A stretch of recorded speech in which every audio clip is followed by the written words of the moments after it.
Hello and welcome to 60 Minutes or Less, a podcast from Birthday Cake for Breakfast. I'm Andy Hughes and for episode 18 we're upping the cool factor with all three members of Ripper trio Demob Happy. Formed in Newcastle upon Tyne around 15 years ago, Demob Happy have put out 3 full-length records in that time on top of a handful of singles and other releases. Oh, and they just happened to sport Jack White on the UK leg of his world tour in 2018, hand-picked by the man himself by all accounts. They did all this while looking cucumber cool in the process, no doubt, a stylish bunch for sure. In May 2023, Demob Happy released their latest album, Divine Machines. Almost a year later, we caught up with the trio ahead of a show at the Arts Club in Liverpool. If you love background noise, you are going to get a kick out of this. Finding near enough the only green space just outside of Liverpool city centre, the whole Scouse population seemed to descend upon the area when we sat down to record. With footballs whizzing past, full conversations in earshot and a very friendly dog on the loose, we still managed to take a real deep dive into what makes up Demob Happy, touching on aesthetics and fashion, toxic masculinity, growing up in the northeast and, of course, Alan Shearer. Be sure to rate this podcast on your chosen platform and do tell your pals all about us. If you like the episode, let us know. Right, on to Demob Happy. Enjoy.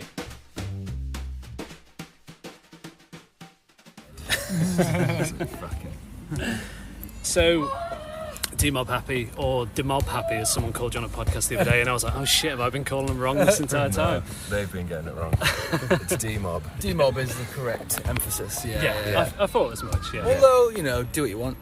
Yeah. call us demon puppy, as we've been called before. Yeah. No, I strongly veto that. It's Demob or it's nothing. Yeah. Not Demon I'm Puppy. not like Tom, no. I'm less forgiving. So we've just been talking about the heat, and last time I saw you guys was in Manchester, and you, Matt, you were wearing a leather jacket, which I thought was very brave, and you're all looking like, you know, very suave today, and still within the, you know, looking cool considering it's quite hot. Yeah. I just came back from the desert, so it was very hot there, and I was wearing this, so I feel alright, to be honest. Yeah. For all the listeners out there, a little bit of audio description. Matt's wearing a black suit with a Henley top. Some nice custom-made oxblood boots. Which are hot, to be fair. Which are hot, boots. You've got a nice zip on the side of the boot, though. I do, a little vent. I imagine you haven't got Wilson socks on like me, but... Yeah, well, they're sort of Wilson wannabes. Wilson adjacent. With the outfits, though, and, like, you know, the way you guys dress, aesthetics seem to be quite a big thing of your vibe. Whether it be artwork, videos, or just, oh shit, there goes the liquid death, or just, you know, the way you guys dress. Is that a big thing for you guys in general? Is it like just something that you're about in terms of wanting to look well, etc., or is it something that you do think about? A bit of everything, really. I mean, I think we kind of dress how we like to look. I mean, it's not super considered in that sense. We just like to look good. I think our styles just kind of match up as well. They kind of create a cohesive whole, which is just quite convenient, really. So no one has to feel like they've got to change, you know. And I think over the years we've probably, like, as you get older, you sort of narrow in on what your style is and what your vibe is and things. And I think we've just done that quite naturally, really. Yeah. But I mean, there's some kids playing quite aggressive football right beside us here in Great George Square. Yeah. Liverpool, famous for its green spots. It is great, this, isn't it? We seem to have found the busiest one, I think. It's really quiet what we got here. We thought it was a perfect spot.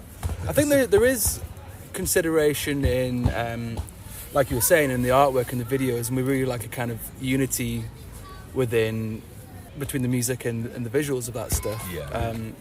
Because we do it all in-house, you know, like designing the T-shirts and things. It just creates like a cohesion to everything and a sort of identifiable style. You know, all the artwork's done by us and T-shirts and things. And so it just creates, this identifiable thing that I think people then go, oh yeah, that's the Demob style, that's the Demob look to our, you know. I think that's a good thing. I think if we were outsourcing it all the time, it would have like it would end up, which is cool as well, but it would be more varied, and I think there's like a cohesive but it's identity. Still, as Adam was saying, it is still an extension of what we kind of like. It's of the aesthetics that we like and enjoy, and what we feel matches with the music we want to make and the sounds we want to create. Yeah. And then also I think there's a level for like stage as well, where it can almost be like a bit of a uniform, feeling a bit put together, and you kind of come in this unified front. And I think you kind of find ways to accentuate your own style and stuff that feels natural to you, and put up maybe a little bit for showbiz. But generally, I think we tend to, like, you know, if you just like found us sitting in a pub garden in Newcastle, we'd probably be dressed the same as we would on a show day, I'd say. Yeah, maybe a slightly jazzier shirt under a suit, you know. That's about it, really. Actual Wilson socks as well. Wilson socks, yeah. Keep those for show time. Oh yeah. I did like in Manchester, your fourth man who was doing like keys 1 minute and cowbell the next. He looked very suave as well, and I thought, he's got it. Yeah. This guy's got it. He does fit the mould. And that's, you know, that's old friends. They just kind of drop in. People that we get on with and that we jam with. So yeah, he's a stylish boy, so it wasn't hard for him to just slip into the look. Yeah. You know, he's a good He already lad. had the uniform. He did. Yeah. So currently on tour, you say you've just been home for a few days. This specific tour, you're hitting up places you've not been in like 5+ years, some places you've never been by all accounts.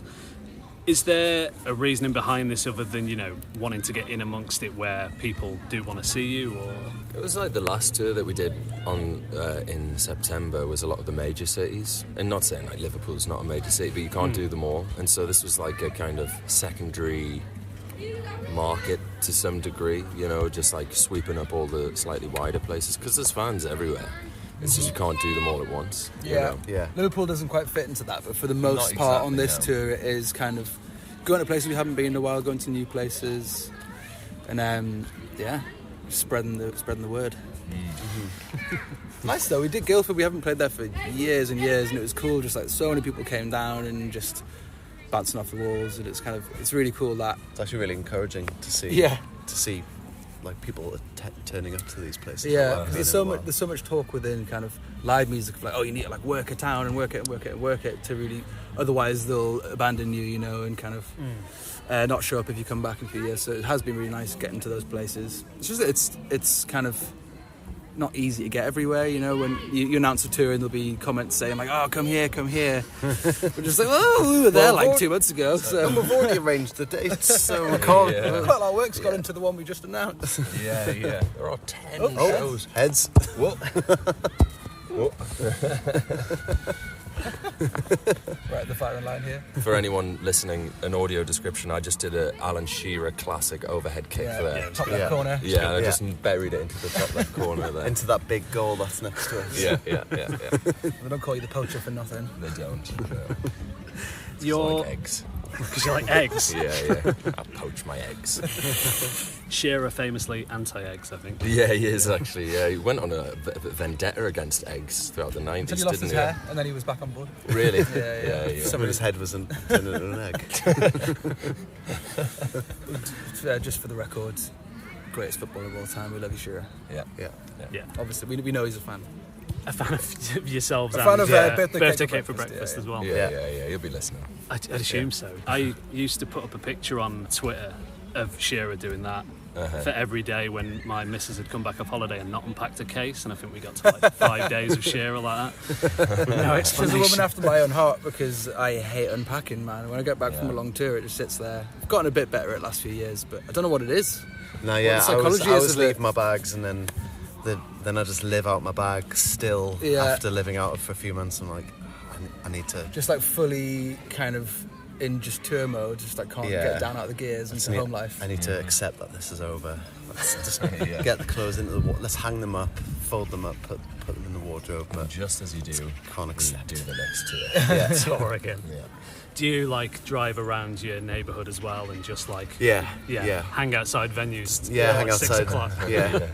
Get like a 6-pack and just start like just knocking on the green rooms. Yeah. Where's my rider? Trying to load in just any way you can. Yeah. Taking all the gear up and down the stairs of your house just for fun.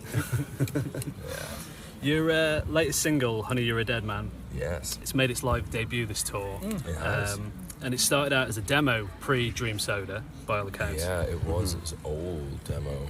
So, do you find that you've been revisiting stuff like that when you're producing a new record, or? I think sometimes you like with that, for instance, or any other old idea, you revisit maybe there'll be a part you come up with that'll just be like, oh, that'll go nicely in X song that's kind of been like put in the bank, and then you kind of rework and you're like, oh, that's great, and then you kind of get inspired to like finally complete it, you know? Yeah, we tend to sort of work on things like in little sort of focused moments. So I think the first demo, maybe I had the chorus back pre-Dream Soda, and then I think during the time between Dream Soda when we were rehearsing, it was when we were rehearsing at Nowhere Man.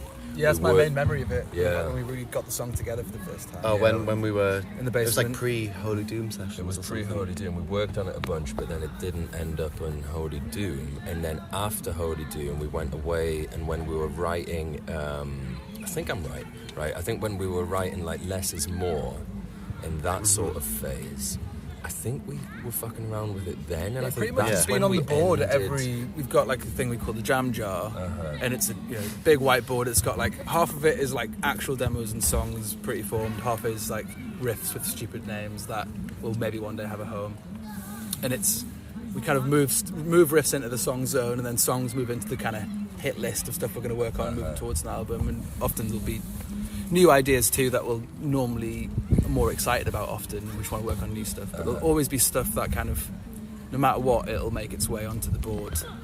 It'll be on the table, and that's been on the table for a long time, and it's just one of those things where it's not quite the right time for a song, or we're very album oriented, so it's got to fit into the journey. It's got to make sense in the rest of the vibe. And I think that was it in February 2020 when we did a lot of the pre-production for Divine Machines.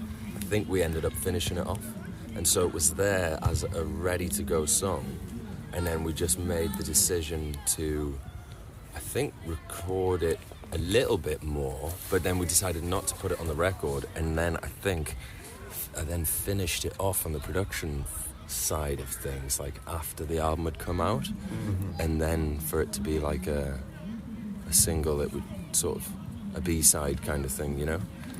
So yeah, it's had a long life, that song. We have a handful. We love it, though. We do have a handful that are like that. Junk DNA went through a bunch of versions. Yeah. Man You're Wrong went through some quite extreme changes over the years. Like Run Baby Run on Divine Machines, Yeah. That's an old one as well. That was based on an old, again, I think probably pre-Dream Soda little verse melody that I had. And then it turned into, then we then took that apart, put a new chorus on it during the Less Is More time sessions, like post-Holy Doom. And then it was then like, right, it's ready, you know, and that's why we put it on Divine Machines. Then we kind of know that when an idea is good, it's worth holding on to and developing. We're not really ones to sort of just be like, oh, that's an old one, let it go. Like when we know there's a good tune in there, we will come back to it, you know. It doesn't really bother us. The signs are normally there as well, because Stitch Up would pop in my head over the years. Do you mean Honey or a Dead Honey or Man? a Dead Man. Oh yeah, we kind of colloquially called it Stitch Up. That was its name on the board, in the jam jar. Honey or a Dead Man had been, that chorus would just pop in my head when I'm like washing the dishes or walking the dog, you know, over the years. So it's kind of like calling out to be revisited. Yeah. There's a few more like that knocking around as well. Oh, there is. But it's the balance between new stuff that excites you and that kind of fulfills the vision for an album and for a kind of era of the band, and then there's finding out is there ideas that are great that can be worked into that world, that maybe even like find their form in that shape. So obviously it had a different title when it was, you know, going through its various stages. Did you have anything that was literally like on the board that had like really stupid titles? Or? Oh, loads. So many. Yeah. So many absolutely daft titles. I was listening to one recently that was it's called Daft Hunk because it's kind of Daft Punky. And it's called Daft Hunk Cold Turkey. Yeah, because it's got the cold turkey vibe as well. Oh, the John Lennon. Yeah. So it's just stupid fucking names. But we know what they are. Judas Beast. That was another one that was floating around the Divine Machine sessions. Yeah, Judas Beast. That's a ripper. I want to work on That'll have its time. Judas Beast. You heard it here first. So you mentioned the new record, and pre-COVID you went to Wales, right, to do some of the writing and stuff? Literally just before COVID. It was as it was developing. First case in the UK was while we were away. Yeah, we're like, it'll blow over. And Yeah. like, oh no. Oh no. Two. Yeah. Okay. So we were already in isolation before it even started, really, for a good few weeks. Yeah, we were. So it wasn't us. So was Think that of it as. kind of nice?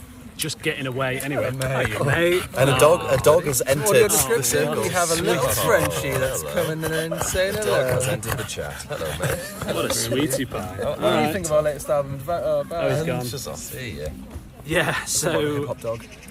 yeah, Yeah, right. off he goes. She. I think it's a he from the testicles I can see. Got a lot of A lot of nipples. nipples there. Yeah. Ooh, okay. That's maybe not a pair of testicles then. She. She. She, right. There you go. There you go. That's it. It's a she. So was it quite nice to go to Wales? And I take it, was it just a few of you as Just well us. as the three of Just you? us. Yeah. And At to that be time, honest- none of us could drive, so we would get a friend of ours to like come and, or Matt's brother. I've forgotten who it was that time. We would just get someone to drop us off in the van with all of our stuff, and they'd drive beers and food. beers just be and "Bye." like a week In the or middle of two nowhere. supply of food, and then bye. And then we're like, right, well, we're stuck in Wales. Then. Yeah. We've done that for every album. Yeah. Okay. For some reason, it's always Wales. It's just a beautiful, beautiful place. And yeah, it's kind of like that old school thing of getting away and turning your phones off. And it takes a few days, but getting kind of into the same kind of frequency, getting on the same page, Same and then paragraph. Yeah, we love it. rattling out all the And then tunes. we just take like a bunch of mics and all of our recording gear and stuff and just demo and just record everything. So there's a great big fucking archive of stuff of all on my hard drives of just endless hours of daft jams. Just us doing stupid shit. And then occasionally we'll work on a song. But we had no idea that was about to happen, but luckily we'd because in the past we'd had moments that we'd captured in those demo sessions that were amazing but weren't quite captured well enough. Yeah, to we'd be using bring like onto an album. Shit, like mics. Toeman microphones, like a Basic just mics, basic yeah. music shop microphones. So this time we borrowed a bunch of mics and we kind of bought some and captured it really well. And then every studio in the country closed down for ages and you couldn't fly anywhere, obviously, for 2 years. So that ended up really forming what the album was. Like Matt got it really pretty far along the line Yeah. during lockdown with those recordings. And then we took it to the studio towards the end and brushed it up. And I heard that the problem in the past is because of studio time being so expensive and such, that you've always regretted not being able to tinker with stuff quite as much as Yes. you'd like to. Did you find that when you were doing, a bulk of it, Yeah. that you were able to like focus on nitty gritty parts? Really, very much so, yeah, because it was just like endless hours of lockdown meant that, yeah, and because the recordings for the first time, like Tom said, were good enough, that I could then take it and, yeah, the song form was already there for the most part, nips and tucks here and there, but like, yeah, spend all of that time doing what we call fairy dusting all over it, just kind of experimenting with different textures and synths and techniques and things like that, and really kind of dialing it in to a degree that we have never been able to do before, which is very satisfying. So I think it's like the most Demob sounding thing that we've made because we had that time, and just like really getting into the nitty gritty of drum sounds and things and really going in, Because you often do just run out of time. very satisfying. When you're just doing the traditional route of just you're in the studio for how many weeks, you end up just using the majority of the time to get the meat and potatoes together, and then it's like, oh right, a couple of days, and it's when that pressure's there. I think we've done really cool, interesting stuff during those kind of tight windows towards the back end, but yeah, it was, I think, really just interesting and different this time to have that space. Yeah. I guess something to be said about both approaches, but we'd never actually had the opportunity to tinker like. Depends if you want to do it all at once. That's or it, whether yeah. or not, we like the kind of process, the post-process of like putting layers on and thinking about it, because I think there's always a grander vision in our heads than what we could make of just a guitar, a bass and a drum kit. Yeah. There's always we always hear a lot more layers. So it's an opportunity to do that. Not that we can't do songs with just the three of us, like there are songs like that, but I do like that. It's both is nice. Yeah, that's it. There's no right or wrong way to do this anyway. I think keeping playful and loose and being open to different approaches and stuff, I think just keeps you on your toes creatively as well. And on that Judas Beast theme, I heard there was a Judas Priest related thing that you did with percussion. Good segue. Yeah, good segue. It's good though, wasn't it? Yeah, I like that a lot. So There was a with little nod of the hat to their first record. It was Tom Dalgetty's idea, who kind of co-produced the record. There's a song on that album where it sounds quite robotic. They found that in order to make this kind of mechanical crunching sound, they would go to the cutlery drawer in the studio and take it out and drop it on the floor. Yeah. And he was like, we should do that for Tear It Down. And so that's what this kind of ended up sounding like a robot army on the march in a dystopian landscape. But it's actually knives, forks and spoons. Yeah. Secrets behind the sound, that is. Yeah. Yeah. Well, I love all that, Lindsay Buckingham, who I mentioned like almost every podcast, when he did like the mad studio stuff for Tusk, he built the bathroom from the hotel in the studio and stuff like that.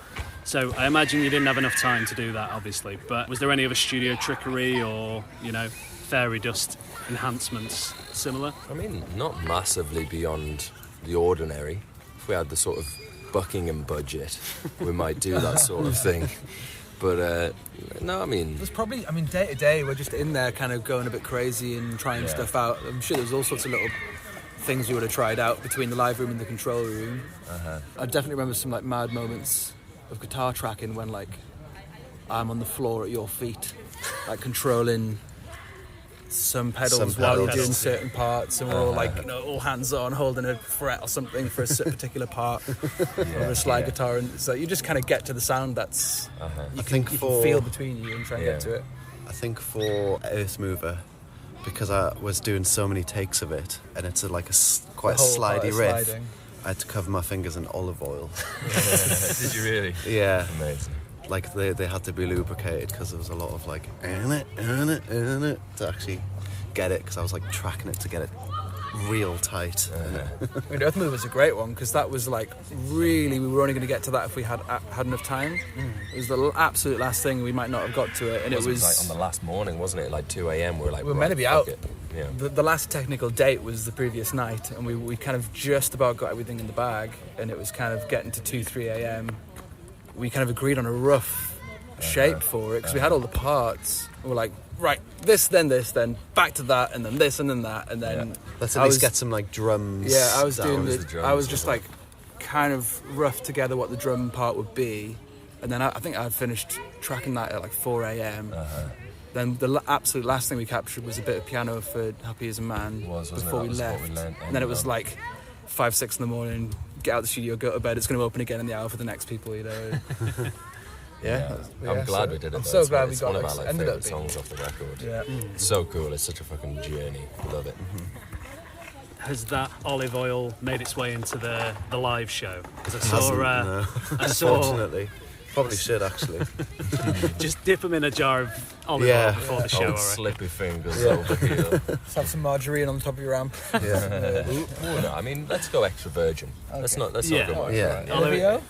It's expensive these days. Only the finest for my fingers. Yeah, we import it from Italy. The Sicilian stuff, pure grade. The real good shit. Yeah. Only the best for our Adam. Great expense. I did see Folly Group recently, and the guy pre-show had put deep heat on his neck and then hadn't dried his hands, so he was playing guitar and midway through a song he was just fucking hell. But olive oil a lot smoother and a lot more silky. Normally sweat does the job, to be honest. It's dripping. That's true. I kind of have understood why a lot of rock guys wear those little wrist things, because there's sporty wristbands. Those sporty wristbands. Yeah. Because I'm my fucking fretboard gets so just damp, and I'm just Christ, I could really do with one of those little, but I wouldn't wear one, so there's no danger of that. I think fit into the purview of the Demob uniform. I think you'd lose your style credits. So maybe immediately. Yeah, you could have a Knopfler headband. To be fair, I could fuck with that. Only because of Knopfler, really. I wonder if that's why he wore the headband, to stop sweat getting into his ears. Maybe, Yes. actually, yeah. Because I have a problem with that. Ears. Yeah. Yeah. I have a problem with that when I'm wearing my ears, so maybe You just start wearing a knopfler. You'd fuck with that, I think. Yeah. A little knopfler headband. Yeah, maybe. A little money for nothing headband. Yeah. Day glow. Day glow orange. Yeah. If tonight you show up with the Knopfler headband and your fingers are coated in olive oil, I Yeah. do at least want a little Yeah. shout on stage. Yeah. Just glide your way through everything. Just slip past. So you said on a podcast I heard recently that regardless of where the record goes, it's inherently you. Mm-hmm. And I think that's definitely a spot-on assessment. But what would you say defines that, really? If you could, I suppose it's quite hard to... I feel like every time we make a record and we get together, we just kind of hone in more and more focused of what we are. But also at the same time, what we are is expanding into many different places, And it's transitory as well. Yeah. Like the kind of the things that we settle on. It's like, oh, we're kind of feeling this, and then it, there's usually like a crossover point where we're all like going down a similar direction at that time. Find the nexus. Yeah. The nexus point between our Well, we three did. When individual we showed up at brains. that Wales writing session with, we all brought in some demos and stuff, and there was just this weird moment where we were like, are we all just writing like dystopian sci-fi rock at home? Yeah. And then we're like, well, that Right. obviously is where this one's going. Yeah, totally. Yeah, it was a bit of a no-brainer, really. Yeah. Once we had them all on the board, it was like, these all add up to this kind of dystopian sci-fi rock prog kind of monolith. We're like, well, it's kind of got to be that then. Yeah. But at the same time, I think we're just like enjoying moving beyond simply like, She's Happy as a Man Can Be is the first time we put like a kind of ballad on a record, and it was just like kind of expanding the goalposts is like, I don't think we could have put that on the first record, something like that. I think we would have been a bit too self-conscious and felt like, oh no, we've just got to be a heavy rock band. And now we just give less of a fuck, to be honest. We're like, well, just do what we want to do. Do what feels good. Yeah. And it's kind of redefining what a Demob Happy song can be, I think. And just, like you say, pushing the feelers further out. We'd just get bored, I think, wouldn't we? Yeah. Just doing the same thing. If we'd made 3 Dream Sodas, which we could do, we're just like, why? Yeah. And that kind of ties in with something I saw you said, saying about you couldn't possibly, maybe not stick one of a song like that on the first record. And it kind of ties in with the new records, looks at toxic masculinity in a way. Mm-hmm. Yeah. It does. And, it's sort of soppy, where I imagine we're of a similar age, early mid-30s, shoot. yeah. Hang on. Where thinking of, it can be soppy to talk about your feelings and stuff like that, and maybe do like a slower tune. So is that something that's been there from the start, or is it something that you kind of looked to with this new record? I think for me personally with those songs, the lads may think differently, but I know I've been on very much a journey with that kind of toxic masculinity thing, like growing up in the northeast of England and thinking like, oh, soppy's not all right, and it definitely kind of influenced my songwriting for a long time, like I kind of sort of had always written sort of softer ballads and a whole sort of, I started by playing piano when I was like 12, and so writing like piano instrumentals and all of this, like even like making like jazz songs, but also like stuff that sounded like Chemical Brothers, So like, and I think just like going through the culture of being in a rock band in that sort of time, it sort of narrowed down, at least in my mind, what was acceptable. And it took a long time to kind of re-broaden that and go, well, actually, no, it's perfectly fine to put a wider sound in and a wider sort of, well, that vulnerability essentially is what I'm talking about, like actually have that vulnerability on display. Because I think there was a kind of early 20s kind of slightly toxic, like, no, it's got to be heavy, and if it, absolutely no vulnerability, no kind of hide behind that as a wall. And actually just maturing as a person, just sort of realised actually it's a huge part of my soul and my life, and like putting that into lyrics and into the songs actually enriches me in a much deeper way. And you kind of get to know yourself more as well as you get older, and I think it's not even always a conscious thing to hide behind stuff. Often like you'll write a song or something and then go back years later and be like, oh my god, I was just code talking about this shit I was going through or whatever. But I think, the more you get to know yourself and feel comfortable in expressing yourself, you can, reach kind of different places of what you're comfortable to sing about and to write about. I think there was an unspoken thing with us because we all got fairly broad musical tastes between us, and we never had like a discussion at all ever of like what Demob was. We just sort of started writing and started jamming, and it came together. And within that lack of maybe overtly saying what the band was and actually saying, right, we're going to be a post-punk band or we're going to be like this, it allowed for that potentially, I don't know, for the goalpost to be narrowed, like unconsciously, just because of the sort of shit we were going through, who we were, and I think we've all dealt with individually, like bullying at schools and things, and it definitely wasn't encouraged in the Northeast, and I'm sure probably everywhere else really, as like a young lad to be like that, to be vulnerable, quite the opposite. So it's just the process, isn't it, of like re-engaging. The kind of thematics and the content on the earlier records a bit more outward looking, and I think we're quite focused on injustices and things that we're seeing out there, and then there's a more introspection. It's interesting as well because the music's become more expansive, but then there's this kind of dichotomy within it of that it's actually quite introspective and quite more inwardly reflective on the later stuff. But we've always been about that, about balancing the sweet and the heavy, or dark and light, just in kind of different ways of doing it. Do you think it came consciously with that, like you say, the fact that the music is so out there but inward looking from a songwriting perspective?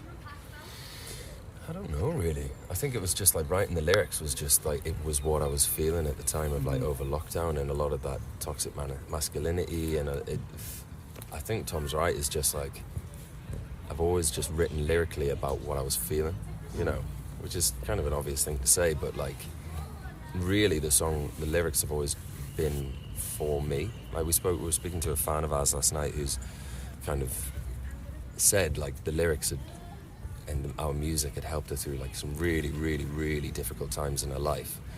It is amazing because I never ever wrote any lyrics for anyone else other than myself, but then people are like, it's kind of shocking to me that anyone else would ever be able to relate, because it's always just, and Tom's right. I think like the first record was very much about like the powers that be and the corruption and the evils of the world, and then I think Holy Doom slightly became do you mind? And then Holy Doom was more about like a slight movement more towards a self-reflection, and then this new record is pretty much all about that self-reflection and the toxic masculinity I've found in myself, that I want to overcome and exercise those demons on song, on record. It seems to be a very cathartic way of doing it. Yeah. And it's interesting because when I remember like conversations around as the album was starting to come together, and I was kind of referring to it as dystopian, and Matt kind of corrected me and he was like, no, this is actually, it's more utopian, it's actually a really hopeful album. There's lots of light and dark in it, but it's essentially looking towards positivity and togetherness and kind of excising, like you said, and solving those kind of knots within us, which it's like you're saying, the fan from last night, it's you create something for yourself to work out experiences, but through that and through so much art, it's you find that they're a shared experience, and then you basically, people are like, oh, other people have felt this way before as well. And that's like just really comforting. And that's not always what it's used for, but I do think art's a tool, absolutely. Yeah, it's always just surprising to me. I just never think that that's even a thing. It's weird. Just never, but it's lovely. And on the, kind of what you were talking about before, Tom, still taking aim a little bit at like, the powers that be, in the sense that lovely Siggy case, by the way. Thank you very much. I thought you might like that. You sure? Yeah. On Hades Baby, you did the orchestral version at Abbey Road. Oh joy. Oh joy. the joy of days. A difficult thing to touch on, because obviously you're part of the cog at the same time, kind of. But like, obviously, it kind of takes pot shot at the Amazon guy, but it's Bezos, yeah. But it's paid for by him and his ilk. Yeah, it was an amazing fuck you. We were so happy about that. We were like, he got past the censors. Written this song about how just like all of these cunts, like him, Bill Gates, Bezos, like all of these just maniacal fucking twats are just like trying to take over the world. And it was a pot shot at them, and they paid for the recording. Could not have been happier.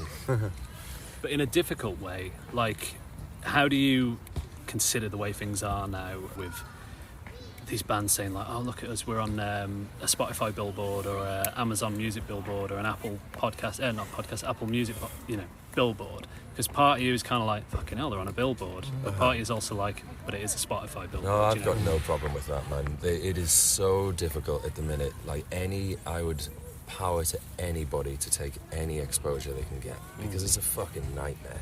Like, it's so difficult. We live in a world of just like, the mainstream music has just lost itself into just this basically AI generated nonsense, and it's getting even worse. And so if anyone with any real quality or class can actually come, and if they have to dance with the devil and get an Amazon billboard, it's the platform, really. It's only a few platforms that exist, so like there's not really any other possible way that they could get such exposure. Ideally, the people take over something like Spotify, and it's just owned by the artists who are on it, as if that would ever happen. But there's always going to be a platform that is dominant that people need to be on in order to be heard, and that just until you can like fully be autonomous in your own lane and manage to keep a roof over your head and do that. I think like it's within reason, dancing with the devil, as Matt says, isn't necessary evil. We've talked a fair bit about kind of getting off the teat of those mainstream kind of platforms and stuff, and it would be dreamy to be able to exist outside of that. But until then, I think it is just one of those things. Yeah. It's also about like how people consume music. You want to kind of you want to get your art to people. Foot. Yeah. I do think it's worth saying as well that like there's different levels within this. Although Amazon as a company is a fucking hellhole, like Amazon Music have actually been really supportive, and the people there are lush, and the people are some amazing. Really lovely like people who love music and rock music. Yeah, it's all built up with individuals with good intentions, and on the music side, like it's not really that corrupted. No, exactly. I mean, they're just trying to do it under a big dirty umbrella. Yeah. And I think there's always been that sort of slightly slightly queasy, uneasy relationship between art and the benefactors. It's a tale as old as time. That it's nothing new, is it? It's nothing new that people have been sponsored by big money. For a long time. It's been the root of a lot of people making some of the most incredible art of all time. So I mean, it's this is nothing new. It's just like different face. And I think it's interesting, not just what you've said, but the fact that you are like an album band, as you say. Is that of a lot of importance to you? I assume that's how you consume music yourselves anyway. Yeah, we've always when we come to making new music, we've always kind of focused on like, how do you make this part of like a whole package, like a whole journey. There's been odds and sods, like auto-portrait. Your auto-portraits, your Less is More's, your Dead Dreamers. But they've kind of came out of like happenstance rather than intention. Happenstance is a good word. Yeah. Rather than like intending to, like we don't like to withhold too much. Exactly. Because we really care about the album process, and we want to get albums right and give them their dues. But also, like we're kind of making music all the time. We've got a lot of music, so I think it's being like, right, well, this song feels great. We're excited about it. Sometimes it just feels right to pop that out there. But in terms of the album format, I think it's almost like a bit of resistance against kind of the attention deficit TikTok kind of just world of just tiny snippets of music and of media. It's just so short and just flicking from one thing to the next impulsively. There's just something lovely about actually sitting down and with a beautiful album on vinyl or on whatever format and just kind of listening to it, not putting it in the background. And not that I don't mind how people digest our music generally, but in terms of making things we want to hear and what we would want to create, that's the way that I like to listen to music. And the albums that we love, whether we're in the van on the road putting on a great album or something, listening to it together, it's kind of like I love that as a unit. Mm-hmm. I think it's just like there is a reward there for the people who want to listen, and they will be rewarded, in listening to our records by hearing all of the layers and all of the depth and the journey that it goes on as a cohesive unit of thing. I think that's for us that's the people that, for the people who care, it's there. That's enough for us. Yeah, it's kind of a magic thing, really. The kind of the limitations of a vinyl, setting out the kind of, hour or so that many albums are. It ended up just being a really good amount of time to go on a musical journey, and I think that's like, it's not broken.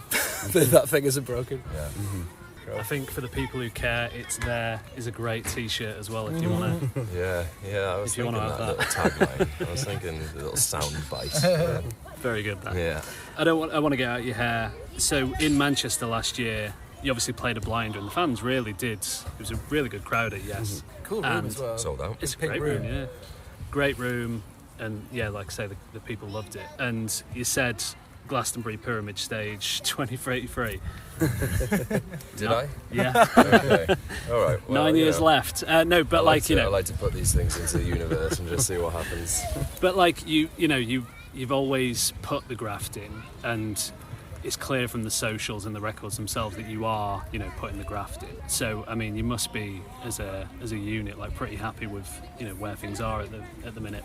Yeah, for sure, man. I kind of think we're the sort of band that are going to be a slow grow. We've sort of dallied and danced with the kind of early exposure that bands get when they're a new thing, and that's cool, But I do think we're all about just making quality stuff, and just we're knowing that the people build it and they will come, to quote Kevin Costner.